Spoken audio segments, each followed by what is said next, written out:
Previously on Alan Wake, Alice has been kidnapped. Alan, please help me. Alice? You'll do exactly what I say if you ever want to see your wife again. I can't tell anyone except my agent Barry. Damn it, Barry, they'll kill her! You're my best friend, and I'm worried that you're not right in the head. The ransom is a manuscript I supposedly wrote that's coming true before my eyes. It happened just the way it was on that page. So dark. I have found only a few scattered pages. I want the entire manuscript. The deadline is in 2 days. I found Mr. Wake's pages. Good girl. How the hell did she get her hands on the manuscript anyway? I don't know. She's resourceful. I told you were too hard on her. Listen, I found out all sorts of interesting stuff while I was digging around. Yeah. Mr. Wake, it's Sheriff Breaker. We have an FBI agent here, Agent Nightingale. FBI? He's anxious to see you. You'd better come to the station. Okay, I'll be right over, Sheriff. Let's make this quick, huh? Help you folks? Name's Randolph. I'm the manager. We're looking for Rose. Works as a waitress down at the diner. Rose, sure. Nice girl. Who wants to know? I'm Alan Wake. The writer, huh? I heard on the radio you were visiting. Well, I'll show you her trailer. That Rose, she's a nice girl. Always pays her rent on time. As I was saying, Al, I found all sorts of weird stuff from the local newspaper's archives. This place is crazy. Disappearances, mysterious deaths, urban legends come true, and get this, most of this stuff takes place around Cauldron Lake. Well, you ain't wrong, mister. The Indians thought the lake was a doorway to the underworld. I'm the God-fearing type myself. I don't hold with that sort of thing. Yeah, okay.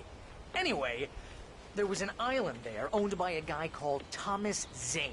Now, some of the articles I found about him make him out to be a famous writer, but I ran a bunch of searches, couldn't find a single thing he wrote. Zane was heavily into diving, so much so that the place came to be called Diver's Isle. But the volcano under the lake erupted in 1970, and Zane went down with the island.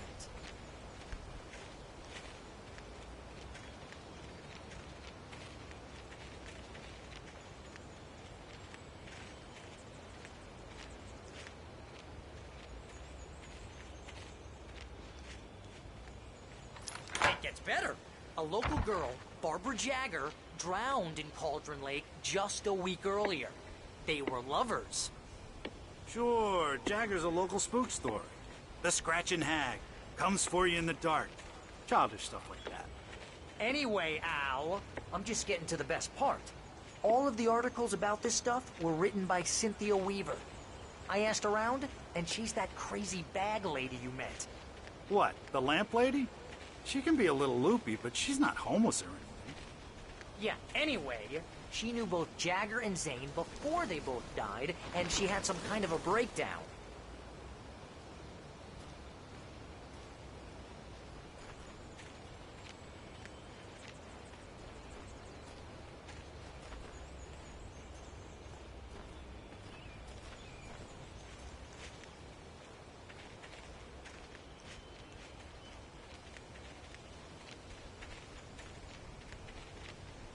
Well, mister, this here's Rose's trailer.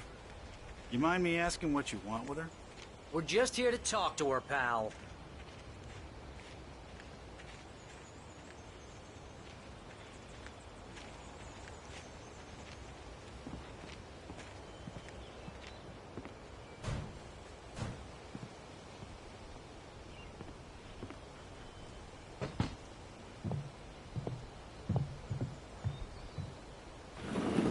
Welcome to...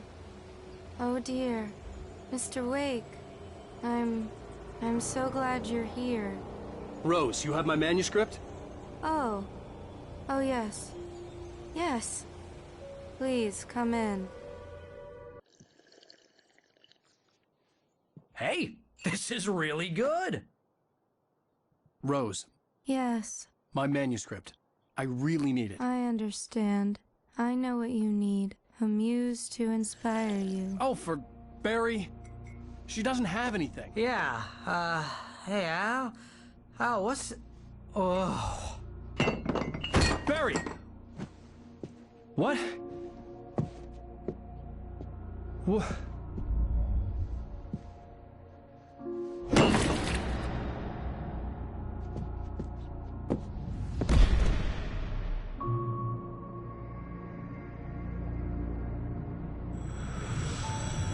It's coming for you, hiding in my barber's skin.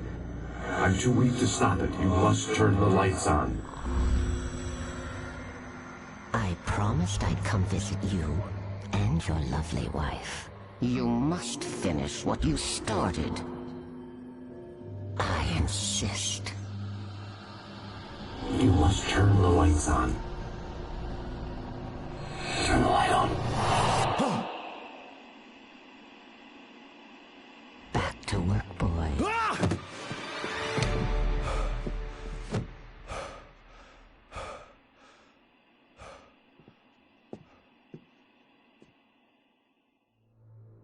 I felt nauseous, hungover. Only anger kept me going.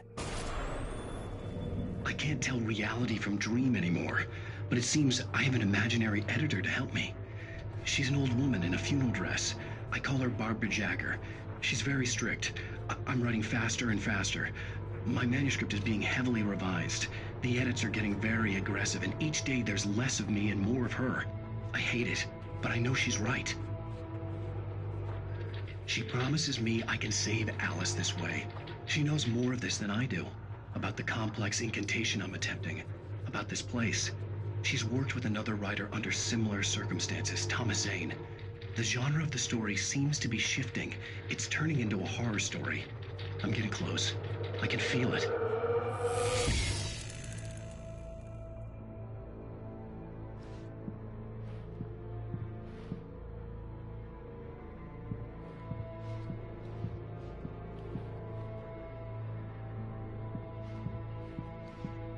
Rose took a day from me. I had less than 12 hours left to meet the kidnapper.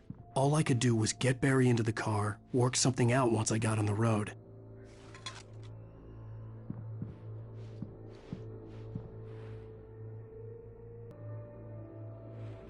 Barry was out of it. He was way too heavy to carry. You're right. I deserve more money. I'm so handsome.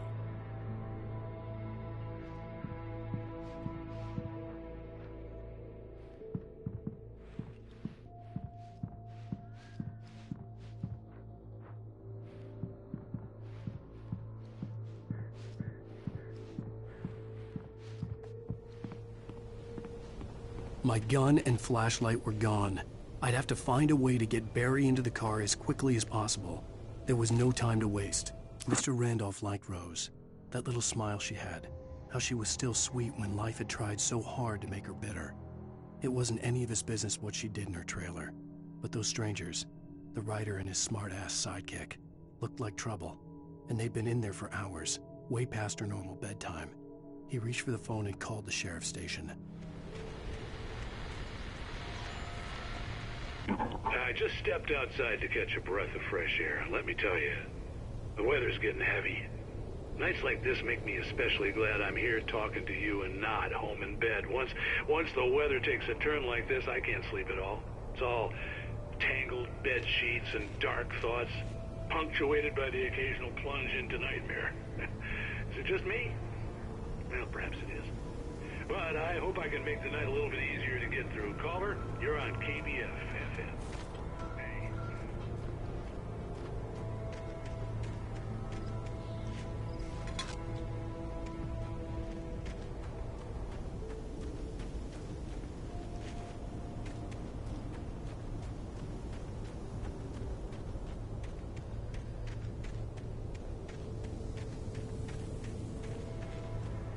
Oh, you're gonna get it now.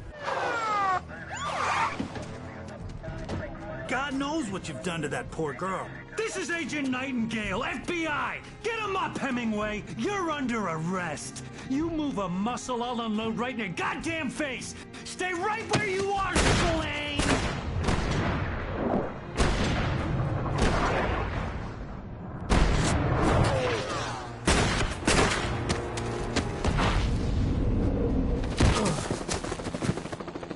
What are? I'm standing right here, you goddamn maniac!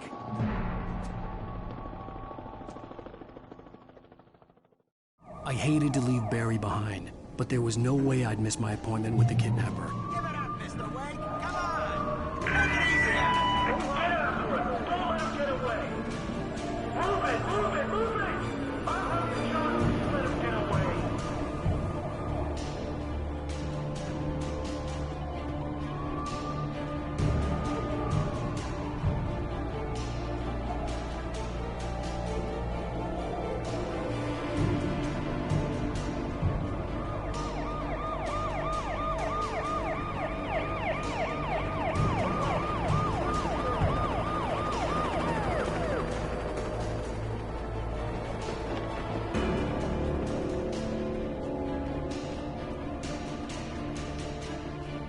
Stop running!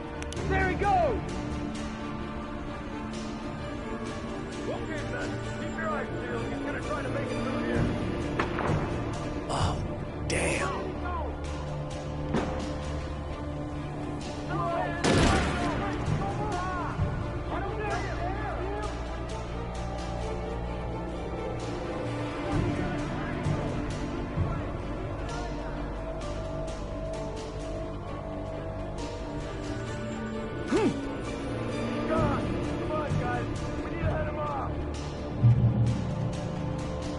For decades, the darkness that wore Barbara Jagger's skin slept fitfully in the dark place that was its home and prison.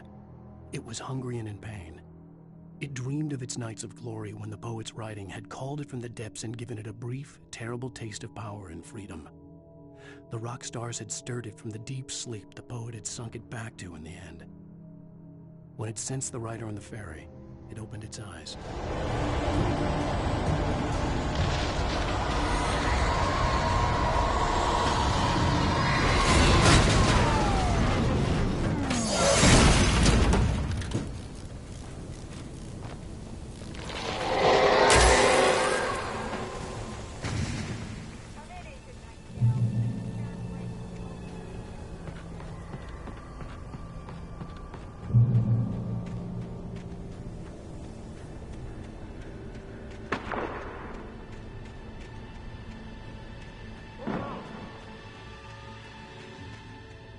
Search the area.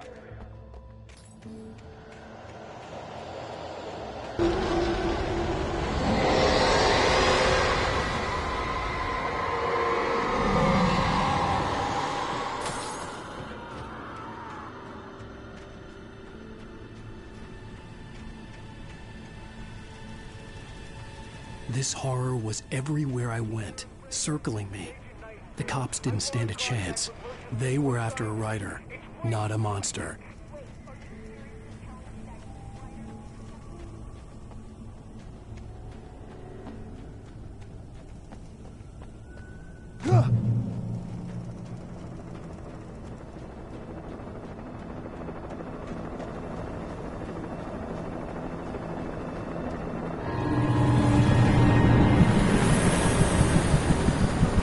You on the ground. Hold it right there.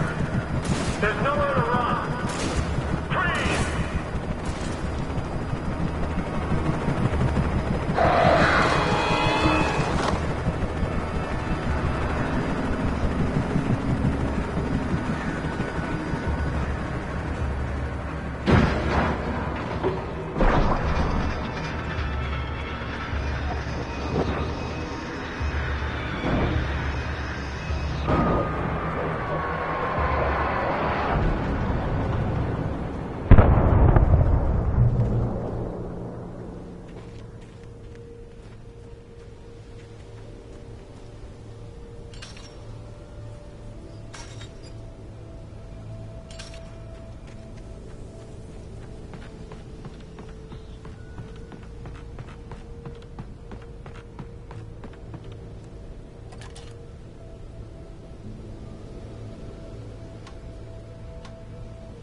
Mulligan, Thornton, come in. Over.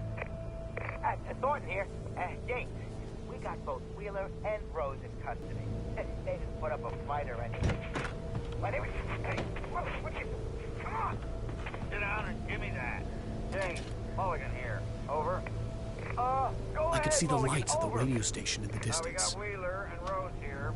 Wheeler's drunk or hopped up on something. Speaking of which, that Fed had a pretty distinctive whiff of Otis Scotch about him, you know what I mean. Over. I don't have anything on that, Deputy Mulligan. Over. Well, whatever. Anyway, Rose is just being plain weird here. You better get Doc in to take a look at both. I imagined that the broadcast tower in the distance was part of the local radio station. Maine seemed like a decent guy. Perhaps he could give me directions to the coal mine.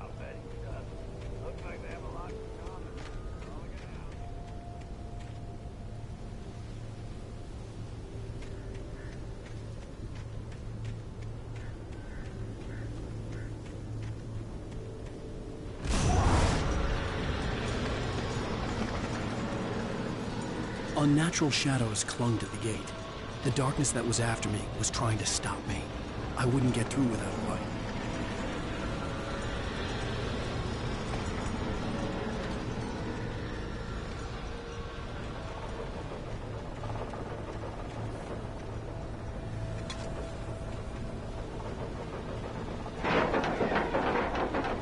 The old generator conked out. I'd have to see if I could fix it and try again.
It took me a moment to recognize the flashbang grenades.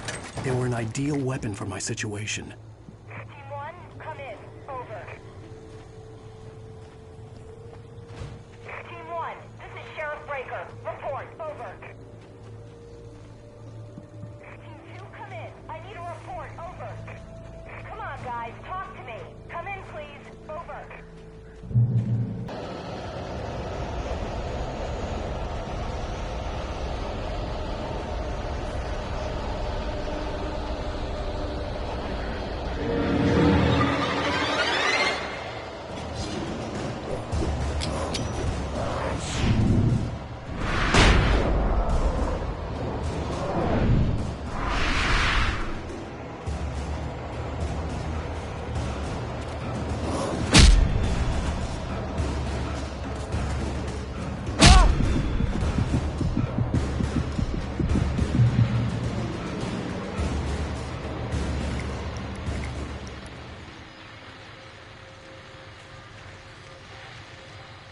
And here's another call.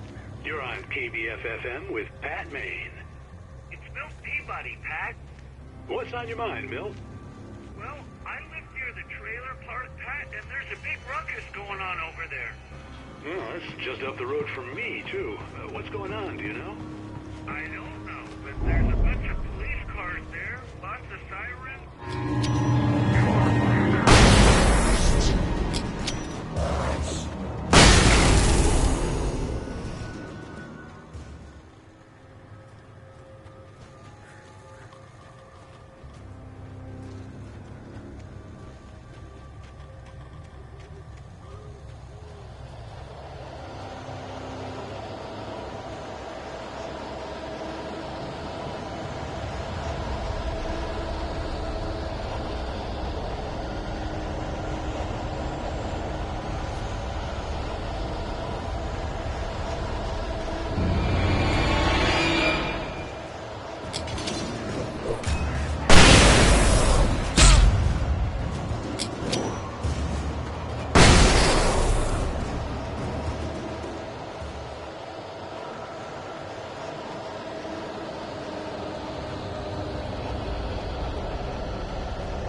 I hope Maine could lend me a car to get to the coal mine.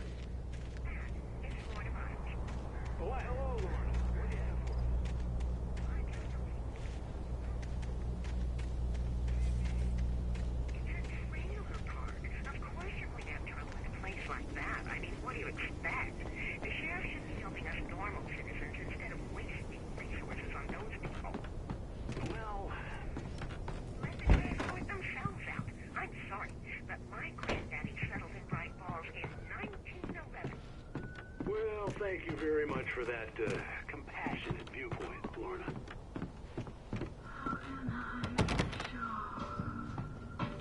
Oh, here's a little surprise. The famous writer Alan Wake just walked in, folks. I'm going to see if I can talk him into an interview. Come on in, Mr. Wake. Oh, I'm so glad you could find the time to do this, Mr. Wake. Nowhere to run now, Dan Brown. You back away from me. Don't hurt it. Whoa. Everyone calm down. Put the gun down. We're all friends here, right? Cool your jets, Nightingale. We got him. Judas Priest! What the hell's the matter with you? There's a civilian in there.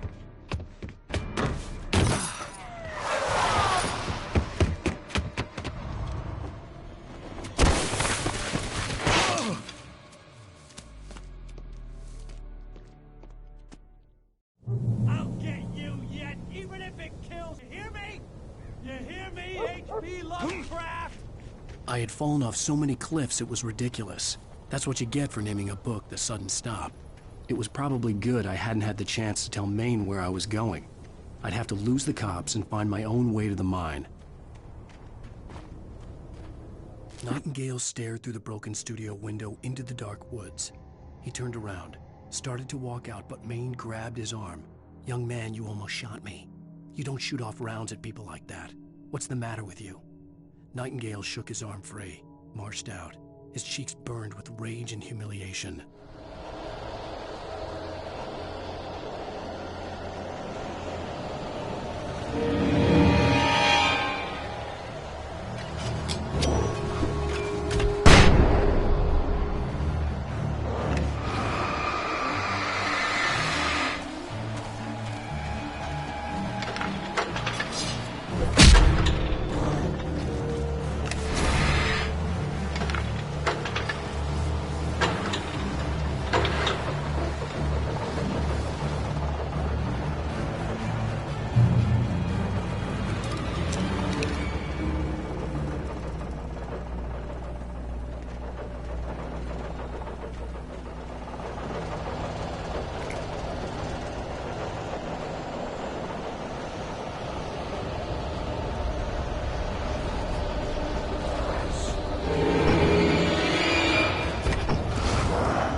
There was no sensible reason for the power company work lights to be here.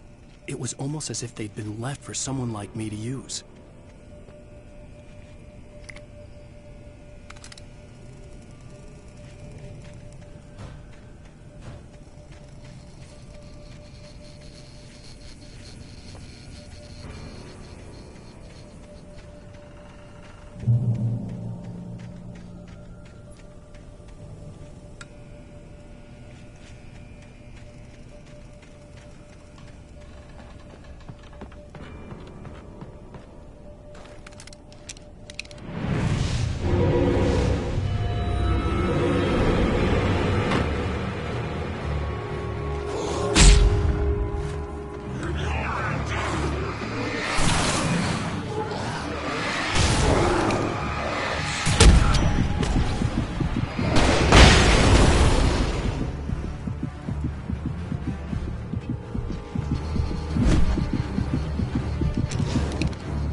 Sarah trusted her gut. And her gut said Agent Nightingale was an asshole. He felt wrong, and it wasn't just the smell of stale booze. It was in the way he flashed his badge, pulled rank, the look in his eyes when he wanted answers. Where was Alan Wake? What was this about an accident? Where was his wife? And most importantly, why did she let Wake go? He wouldn't answer her questions. Federal business was all he'd say. Hello? The most stubborn man I've ever met. Alice? Alice? Alan. Alan. I'm so afraid. Keeps me in the dark. Please help me. I look at you, Alan, and it's not you. Something else. Looking out from behind your eyes. Alice, I'm here. I'm so alone here. It's all gonna go to hell. You need to be careful. Cooperate. The connection had been terrible, but that wasn't the only thing that hadn't been right with the call. She sounded wrong somehow, but she had called me.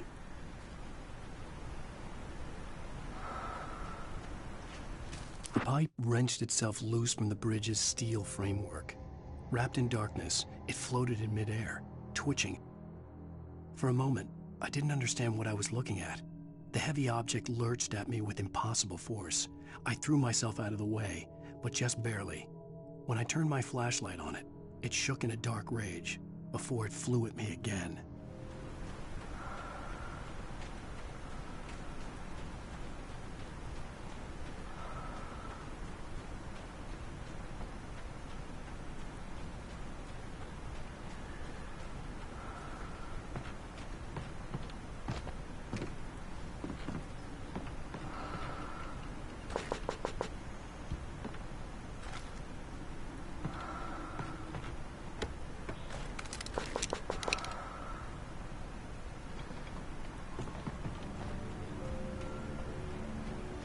I could see a railway bridge up ahead, and a warehouse of some sort on the opposite shore. I hoped I could find a car from there.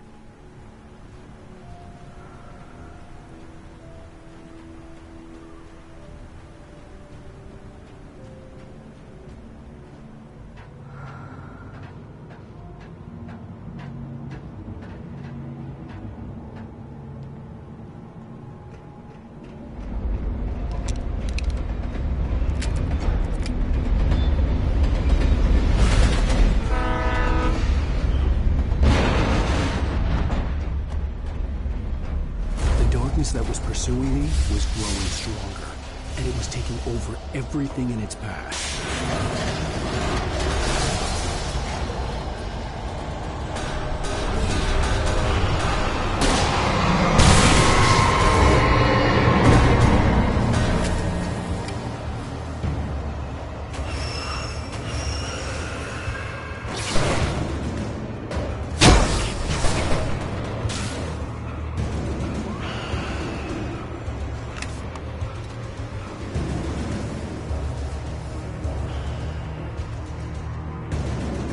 Slammed the door shut right in his smug face. He pleaded for me to open the door. True to form, the asshole actually thought I would obey. I had no sympathy left, no guilt either, not for him. I took a moment to savor the scream. I bet I had a smile on my face. It was all that I had time for. The dark presence was inside the lodge with me. As a teenager, just starting to get interested in writing, Stephen King had been a source of inspiration to me. I thought about all the inanimate objects that had come to life in his books. No one is safe in a good horror story. Certainly not the protagonist. That's what makes them fun. This was anything but. The darkness could possess anything, and it was getting closer.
facts of our existence for granted, unaware that they are merely a few light springs.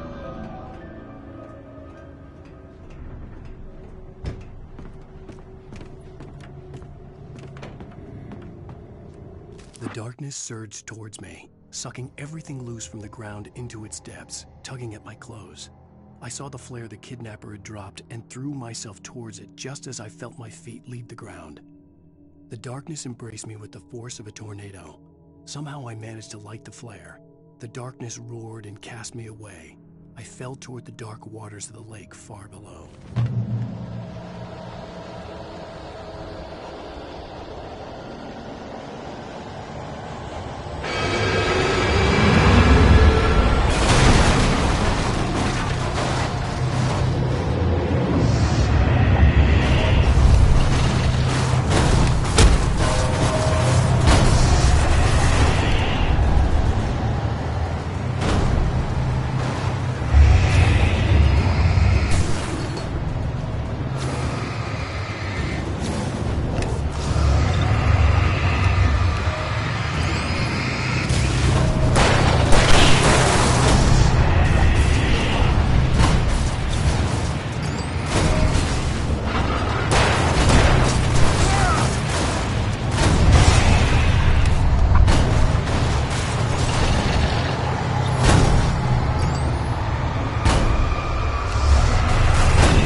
I had never been this glad to see the sunrise. I had a couple of hours to get to the coal mine.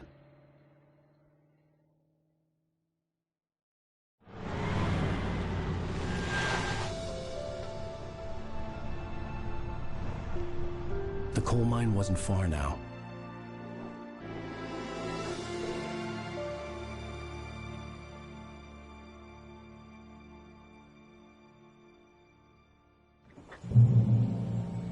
Today, I would meet the kidnapper, and he would give me Alice. I wouldn't give him any other choice. A drowning man will clutch at a straw.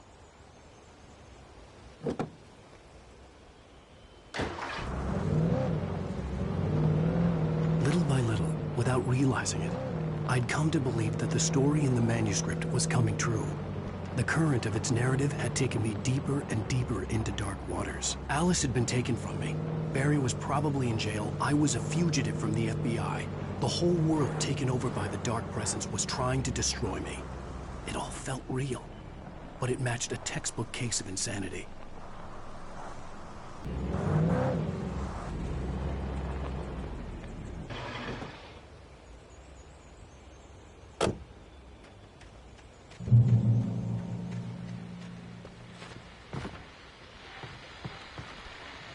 This is Pat Maine, and you're listening to KBF-FM. Folks, I want to apologize for kind of abandoning you to that looping music track last night, but I was detained.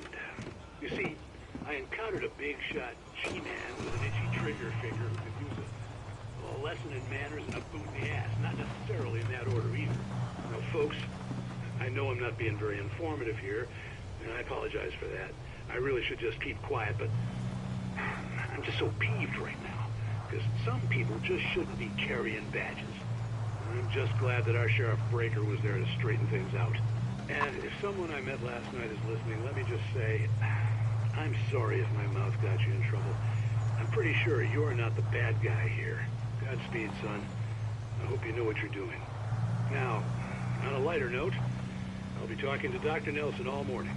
But first, a little music.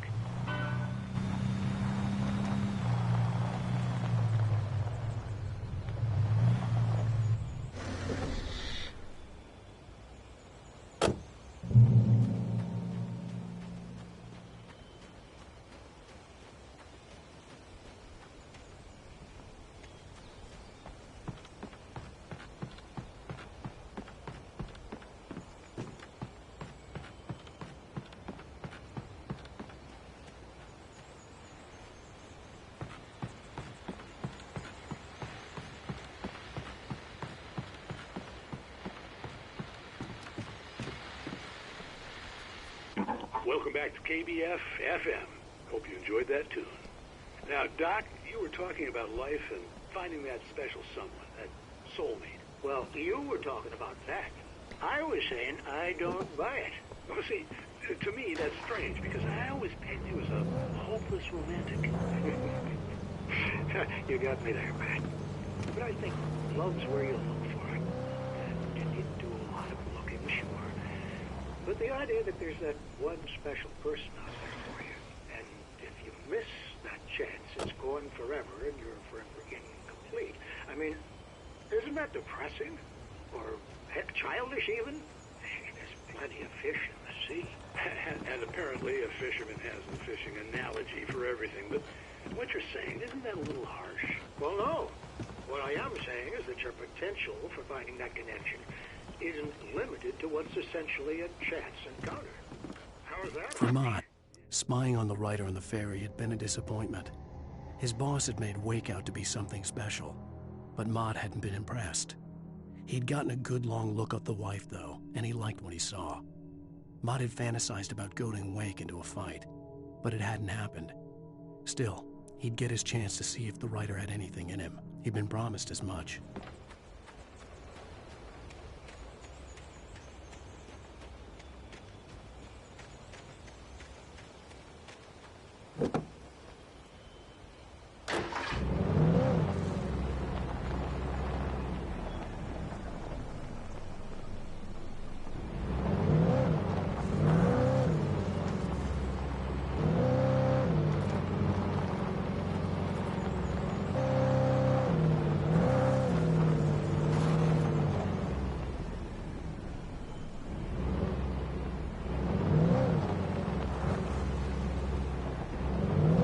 I was early. I was supposed to meet the kidnapper at noon in the main building. The coal mine was quiet. It was a museum now.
With Nightingale gone and the night wind blowing in through the broken studio window, Maine stared at Sarah.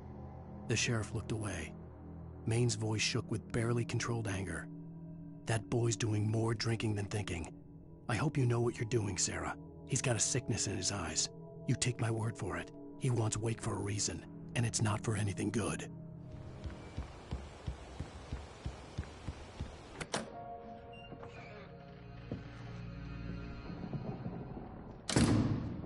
I didn't want to go outside.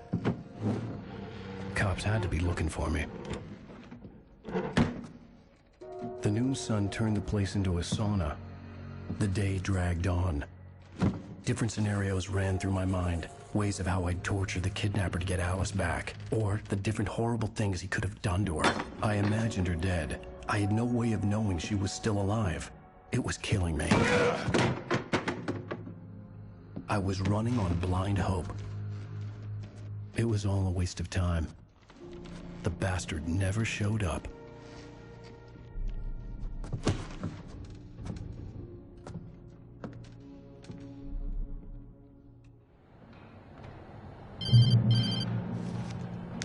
Wake! Where the hell are you? Change of plans. You know where Mirror Peak is? It's a big mountain north of where you are. You follow the path from the mine, you can't miss it. There's a lookout point there. I'll be waiting. I'm through being jerked around You by want you. to see your wife alive? Because if you do, you better watch what you say to me. Do we understand each other? I want to talk to Alice. Yeah, and I want the manuscript. Don't keep me waiting, Wake. Hello? Hello? Ah! I'm gonna kill him. I had to get to Mirror Peak.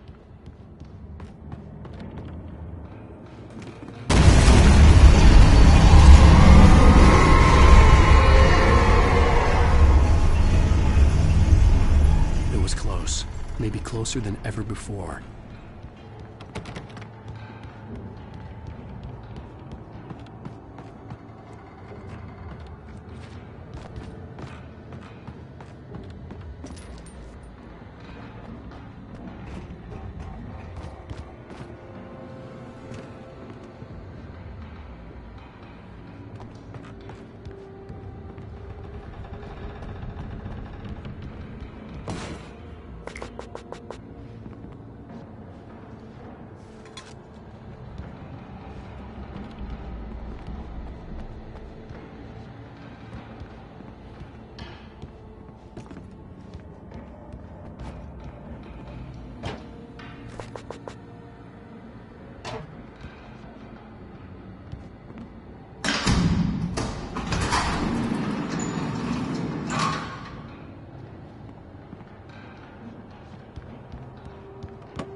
When Thomas Zane fell for Barbara Jagger, it happened fast.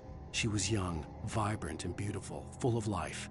He had never been a very happy man, and without any seeming effort, she had changed all that. Zane felt good for the first time in his life. Everything she did was another piece of a jigsaw puzzle he hadn't even known he'd been missing. And best of all, she made the words flow, strong and sharp. She was his muse.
The only way to reach the hillside ahead was to go through the building. I had to find a way to avoid electrocution.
Some of the taken retained echoes of their former selves, but these were just the nerve twitches of a dead thing.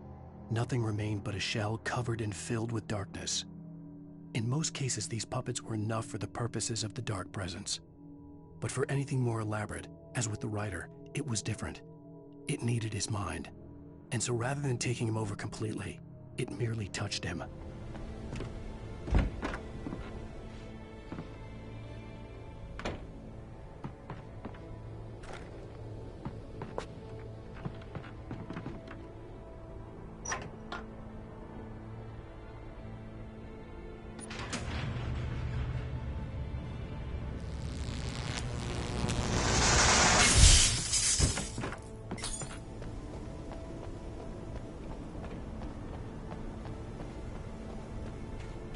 There was no way the flashbang grenades were standard power company equipment.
I stared through the bars of the jail cell.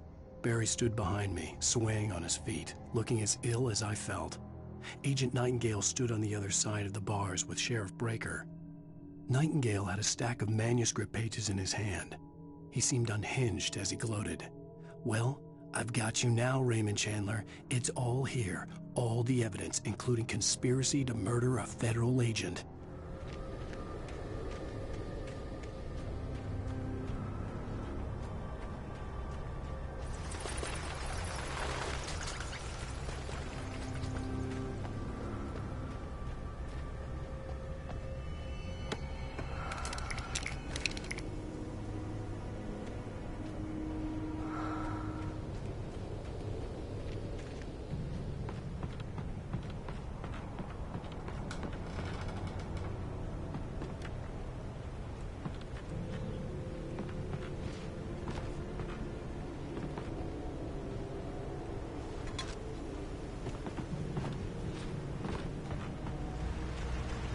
I had no real plan. I was going to give the kidnapper all the manuscript pages I had for Alice. If that wasn't enough, I'd hold him at gunpoint and make him talk.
The dark presence was moving ahead of me in the same direction I was going. A cold feeling settled itself in the pit of my stomach.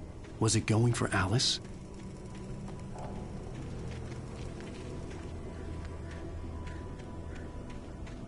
The graveyard shift may cause cancer.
The place was dead, a ghost town. Had been for decades, maybe a century.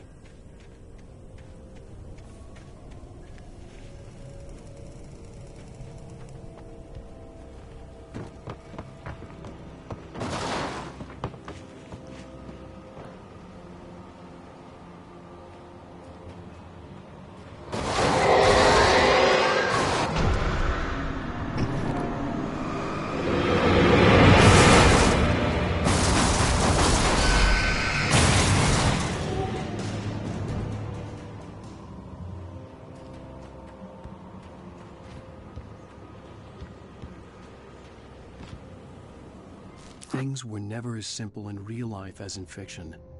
I had lost count of the times I had wished there'd be a clear reason for my writer's block. Something to fight, something to lash out on. There wasn't. I was filled with doubt.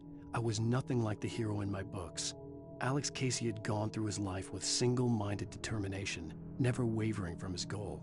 Even now, I was angry at myself, angry at Alice, angry at Barry. I was fumbling and I had no plan.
Anything outside of writing is a struggle.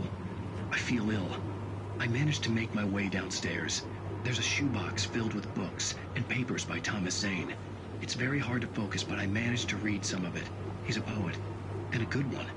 He writes of muses and creators summoning fabulous things from a magic lake, using his powers to shape the world of a realm of gods and dreams and demons, dark things that wait for a chance to slip through, wearing the flesh of men as disguise.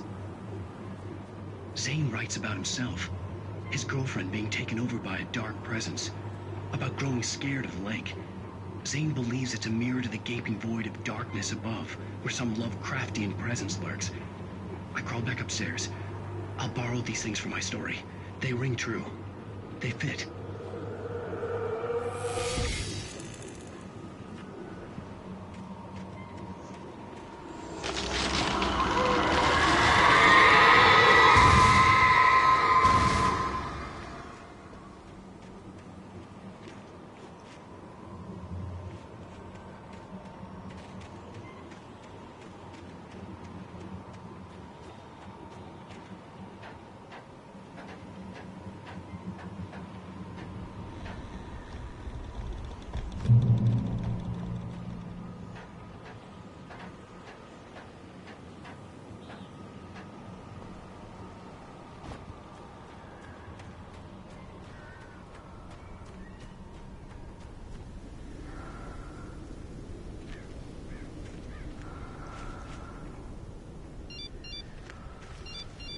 The kidnapper had sent me a text. The message was full of spelling errors and insults. It was telling me to hurry up.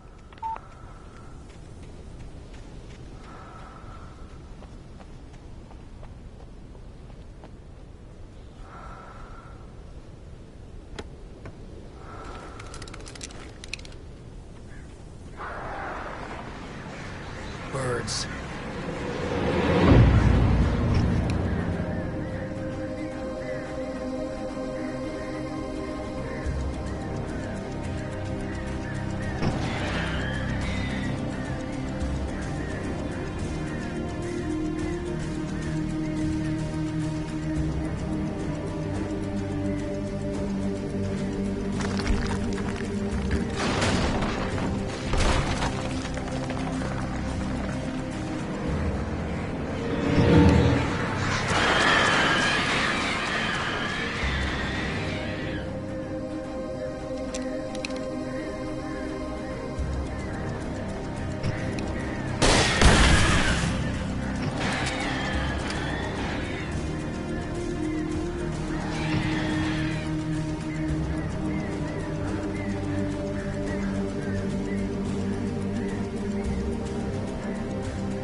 Without warning, the headache stabbed at my brain.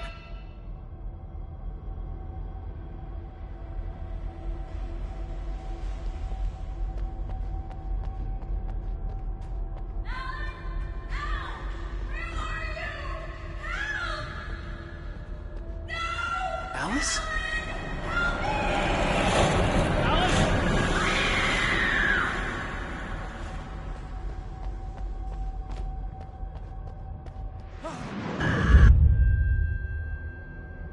I'm losing it.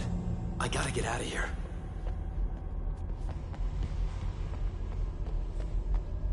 The hunters were big, thick-set men, confident and at home in the woods.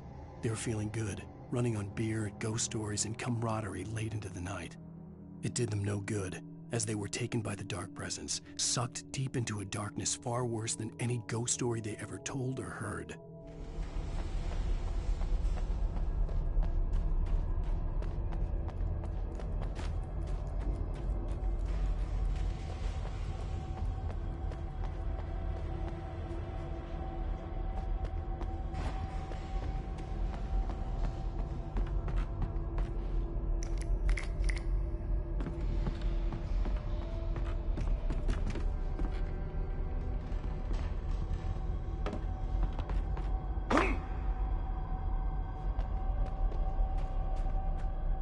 Even behind the closed doors and curtains of his grimy room at the Majestic, the local motel, Nightingale could feel the locals' eyes on him, the unrelenting pressure of their judgment. He forced it out of his mind. For all he knew, they could all be under Wake's spell already. You do what you have to do to get the job done. He took comfort from the bottle in his hand. Please, he thought, just let me get through this.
I'd have to make my way up this mine shaft in order to go on.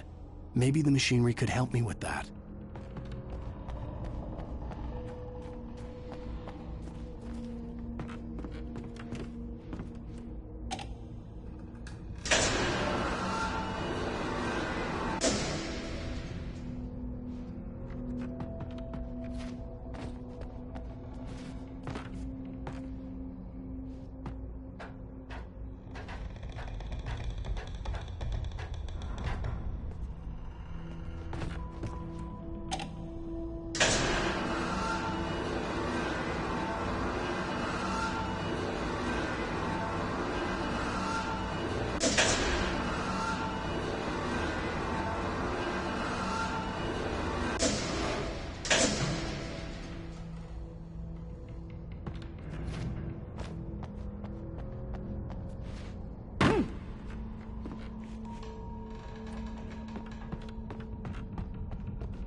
Lightning flashed behind the windows of Cauldron Lake Lodge. Tor Anderson laughed and held the steel hammer above his head. Nurse Sinclair was trying to calm him down without success. Tor grinned madly and shouted, "My hammer's up. Here's a friendly poke from Molnir, wench." He brought the hammer down with all his might on Sinclair's head.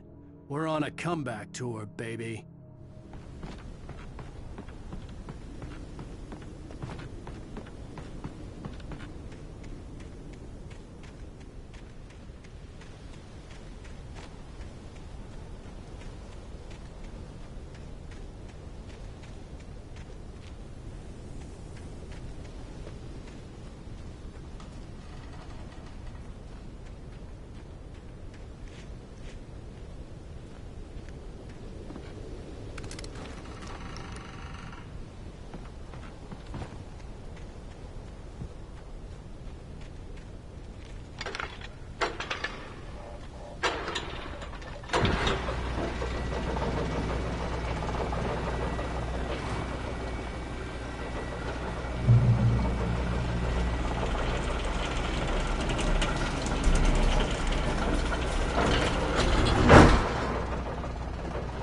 Great. Another cable car. Just great.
had checked all of Stucky's rental cabins.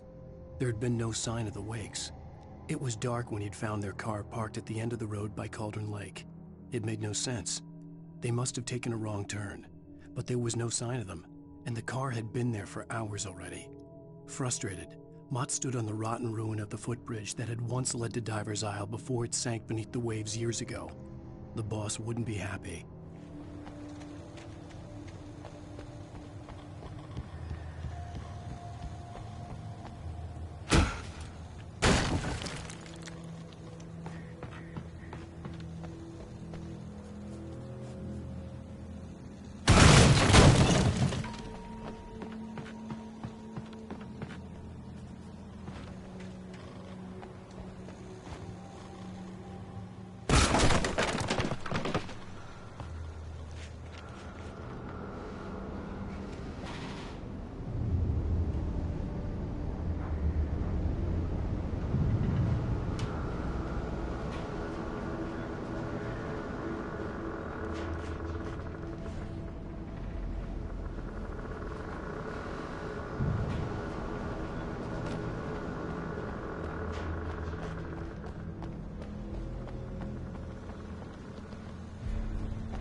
I could see Cauldron Lake. I thought I could make out the spot where the island and the cabin had been.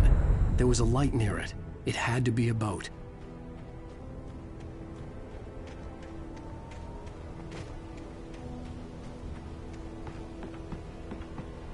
I was close now. I had to get there fast. I dreaded what I would find. I tried to hold on to Alice, but her form melted away. I was losing control. Dr. Hartman stood in her place. I wanted to hit him, but my arms were jelly. He smiled. It was a reassuring smile, and I hated him for it. I had to give you a sedative. Don't fight it. You went through another rough period. Right now, it's very important that you stay calm. We don't want you to have another episode.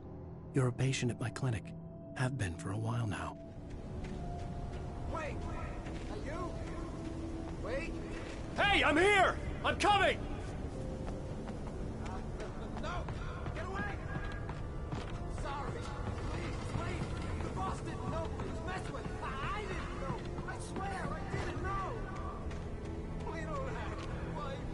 We don't know where she is. She's probably drowned. We just said we had her to make her play ball. You see? To get a writing for us. Please. Oh. I'm sorry. Please.